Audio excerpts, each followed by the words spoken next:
scenery is spectacular, and I'm looking forward to breathing some mountain air.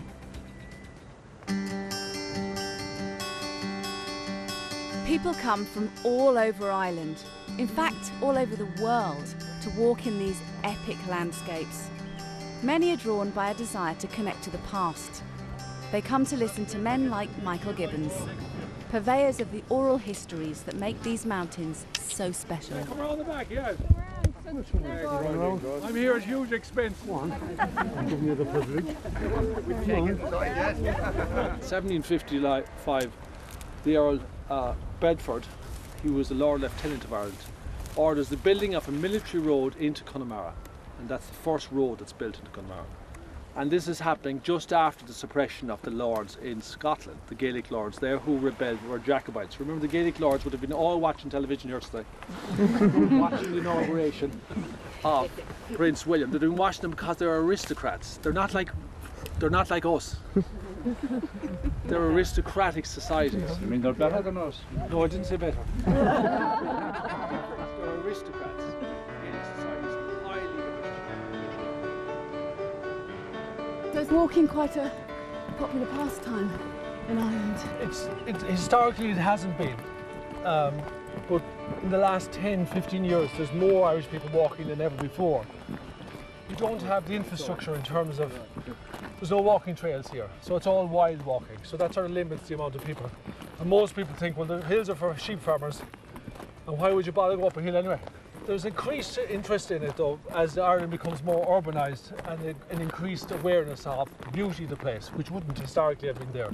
We're appalling at delivering conservation measures in Ireland. We're getting better, and there's the younger generation are better educated, of course.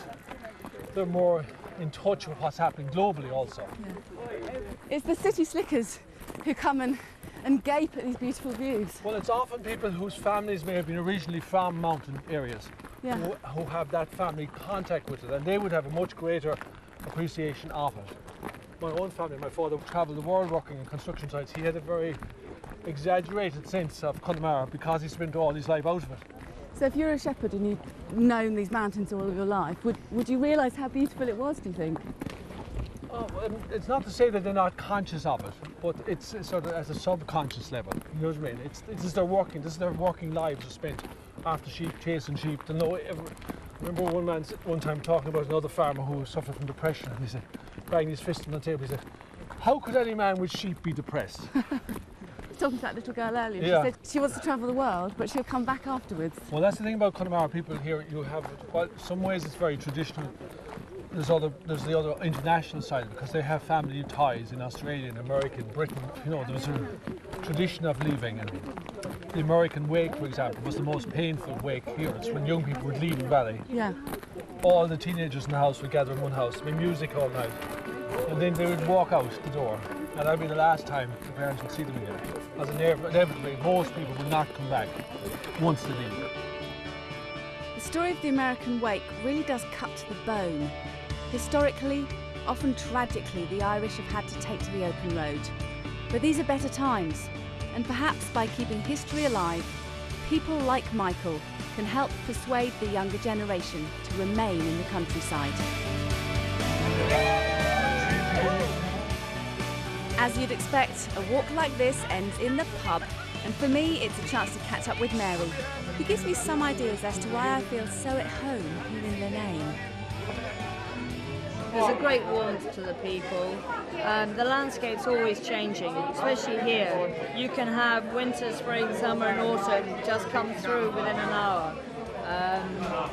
And yeah, it's people in the main care about other people, and there is a real sense of community, which I think is lost in a lot of urban settings.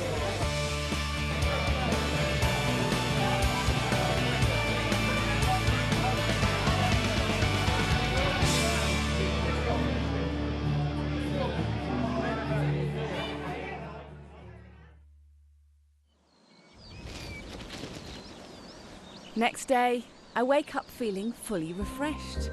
It's my first good night's sleep, and rather invigorating to wake up by a lake.